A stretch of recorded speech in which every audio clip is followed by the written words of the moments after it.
अस्सलाम वालेकुम नाज़रीन, सिंध ख़बरुनि जो स्टोर जारी है। तव्हां सां मिरपुर ख़ास मां ख़बर शेयर कंदा हलो। मिरपुर ख़ास पाकिस्तान पीपल्स पार्टी के चेयरमैन बिलावल भुट्टो ज़रदारी वज़ीर आला सिंध ऐं ॿियनि वज़ीरनि समेत 3 ॾींहंनि खां बरसात मुतासिरनि जो जाइज़ो वठण लाइ मिरपुर ख़ास पहुतल आहे, जिते GM टाउन हाउस ते प्रेस कॉन्फ्रेंस कंदे चयो त वज़ीर आज़म पाकिस्तान इमरान खान कराची जो सिर्फ़ 5 कलाक जो तकिड़ो दौरो करे वापसि रवानो थी वियो। सिंध जे अवाम हिन वक़्त सख़्त मुश्किल में आहे। वज़ीर आज़म खे घुर्जे त वज़ीर आला सिंध सां गॾिजी बरसात मुतासिर इलाइक़नि जो दौरो करे उतां जी अवाम जी मदद करे। छा सिंध जे अवाम पाकिस्तान जी अवाम नाहे? वफ़ाक़ी हुकूमत पारां सिंध जे अवाम खे हमेशह नज़रअंदाज़ कयो वियो आहे। पाकिस्तान पीपल्स पार्टी सिंध जे अवाम खे अकेलो न छॾींदी। इन चयो त NFC अवार्ड हुजे या 8वीं तरमीम हुजे, सिंध जो हिसो असांखे नाहे ॾिनो वेंदो। सिंध ते पहिरियों भेरो मुश्किल वक़्तु नाहे आयो। पहिरियों कोरोना वायरस जो मुक़ाबिलो कयो आहे। सिंध हुकूमत बरसात मुतासिरनि जी मदद करण लाइ समूरा वसीला इस्तेमालु कंदी।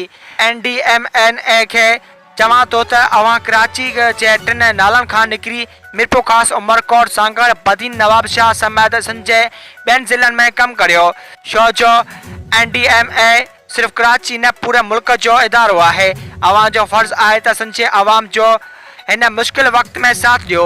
अॻूणी सदर आसिफ अली ज़रदारी जे हवाले सां ॻाल्हाईंदे चयो त आसिफ अली ज़रदारी खे सियासी बुनियाद ते कूड़ा केस ठाहे कोर्ट में गीलियो पियो वञे। इमरान खान जे मंशूर में करप्शन खे रोकण ऐं एहतसाब करणु पहिरें नंबर ते आहे, पर तहरीक इंसाफ़ जो हिकु पाकिस्तान वारो नारो असां ते लागू नाहे थींदो। छो त तहरीक इंसाफ़ खे पाकिस्तान पीपल्स पार्टी सां मोहबत आहे, जंहिं करे हू PP ते हिकु न पर ॿ पाकिस्तान वारो कानून लागू कनि था। नैब तोड़े वफ़ाक़ी हुकूमत घबराहट में आहे।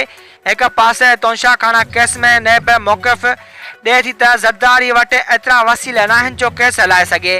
ॿिए पासे वफ़ाक़ी वज़ीर चवनि था त आसिफ अली ज़रदारी ख़राबपती आहे, उन्हनि जा पैसा जाली अकाउंट में आहिनि ऐं नैब ऐं न्याज़ी टोले खे मशवरो ॾियां थो त पहिरियों फ़ैसिलो कनि। आसिफ अली ज़रदारी ख़राबपती आहे ऐं उन वटि केस हलाइण लाइ पैसा न आहिनि। आसिफ अली ज़रदारी मैदान छॾे भॼण वारो नाहे ऐं कूड़नि केसनि जो मुक़ाबिलो करे रहियो आहे। हिन वधीक चयो त अॻूणी सदर परवेज़ मुशर्रफ समेत को बि केस खे मोड़ ॾियण लाइ तयारु नाहे। असांखे केस हलाइण खां एतिराज़, पर इंसाफ़ कयो वञे, इंसाफ़ जो मज़ाक़ न ठाहियो वञे। इन चयो त इमरान खान जा मशीर करप्शन रोकण जी ॻाल्हि कनि था। पहिरियां पंहिंजा अहसास ज़ाहिर कनि त तव्हां ॿाहिरि मुल्कनि में मिल्कियतूं कीअं ठाहियूं। मां केस सिर्फ़ नवाज़ शरीफ़ ते ख़तमु नाहे थियो। वज़ीर आज़म जे मशीरनि जे बि जांच कराई वञे। हिन चयो त 2010 ऐं 2011 जी बरसाति में सिंध जे अवाम खे शदीद नुक़सानु थियो, पर पाकिस्तान पीपल्स पार्टी जी हुकूमत सिंध जे अवाम खे अकेलो न छॾियो, खेनि दौरे तौरु इमदाद फ़राहम कई। हिन चयो त ज़राअत कंहिं बि मुल्क लाइ अहम आहे। जॾहिं बि बरसातूं पवंदियूं आहिनि, ज़राअत समेत पूरे मुल्क खे नुक़सानु थींदो आहे। ज़राअत मुल्क जी रड़ा हॾी आहे ऐं बरसाति सबबि ज़राअत खे नुक़सानु रसियो आहे, जंहिं सबबि मुल्क में ज़राअत जे एमरजेंसी लागू करे आबादगारनि ऐं हारियुनि खे रिलीफ फ़राहम कयो वञे। उन मौक़े ते बिलावल भुट्टो ज़रदारी अॻूणी सदर परवेज़ मुशर्रफ ते शदीद तनक़ीद कंदे चयो त अॻूणी आमिर ऐं सदर परवेज़ मुशर्रफ गद्दार आहे ऐं हू पाण चवंदो आहे त मूंखे ख़बर नाहे त मुंहिंजे अकाउंट में पैसा कंहिं विधा। नैब ऐं वफ़ाक़ी हुकूमत उन्हनि सां हिसाब छो नथी वठे। पूरे मुल्क में हिकु कानून ठाहियो वञे ऐं नैब खे सिर्फ़ अपोज़िशन लाइ इस्तेमालु न कयो वञे। बिलावल भुट्टो ज़रदारी वफ़ाक़ी हुकूमत जे हवाले सां चयो त तहरीक इंसाफ़ जी हुकूमत 4 सूबनि जो हक़ फुरण चाहे थी। मुआशी तरक़ी शहीद मोहतरमा बेनज़ीर भुट्टो जे दौर में थी। आसिफ अली ज़रदारी जे दौर में बेनज़ीर इनकम सपोर्ट प्रोग्राम आयो, पर मौजूदा हुकूमत ग़रीब अवाम लाइ कुझु बि नाहे कयो। कराची पैकेज ते पाकिस्तान पीपल्स पार्टी जे चेयरमैन जो चवणु हो त 800 अरब जो पैकेज सिंध हुकूमत पहिरें ॾेई चुकी आहे। वज़ीर आज़म उन खे मिलाए 1100 अरब जो ऐलान करे छॾियो आहे, जंहिं ते वफ़ाक़ी वज़ीरनि पारां सिंध हुकूमत इल्ज़ामनि जे भरमा शुरू करे छॾी आहे, जंहिं ते वज़ीर आज़म नोटिस वठे।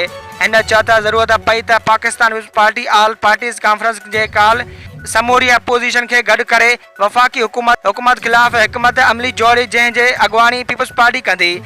NDMA वफ़ाक़ी हुकूमत ऐं आलमी सतह ते मुतालबो करियां थो त सिंध में बरसातुनि सबबि ज़राअत जे नुक़सान खे छॾे माण्हुनि जो छुपायो माल ऐं घरनि माल लोण जो 67 बिलियन जो नुक़सानु थियो आहे, जंहिंजो अज़ालो करण लाइ सिंध हुकूमत जो साथ ॾिनो वञे।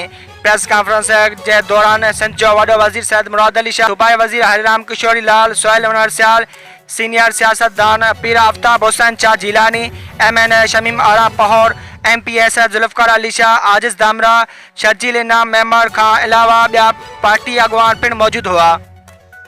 पार्टी का रिलीज का मंसूबा पड़ा हुआ है, वही निकाल के इम्प्लीमेंट करे, पूरे मुल्क में इम्प्लीमेंट करे। सैलाब मुतासरीन भी है, जिनके पाकिस्तान में भी मुतासरीन है, पूरा बलोचिस्तान में नुकसान हुआ है जी, कराची में भी हुआ है और सिंध के बहुत से दूसरे डिस्ट्रिक्ट्स में बारिश का नुकसान भी हुआ। हमारा इंडस मिड तो हाई फ्लड में है। कच्चे के इलाके को रहने वाले लोगों को हमने अभी से शिफ्ट किया है। पूरा सूबा में 2.5 मिलियन पाकिस्तानी अफेक्टेड हैं। इस किस्म का नेशनल डिजास्टर के लिए सारे पाकिस्तान को एक होना पड़ेगा ताकि हम अपने अवाम को रिलीफ पहुंचा सके। ये एक वधीक ख़बरूं ॾिसण लाइ विज़िट कंदा असांजी वेबसाइट www.sindhajraknews.com।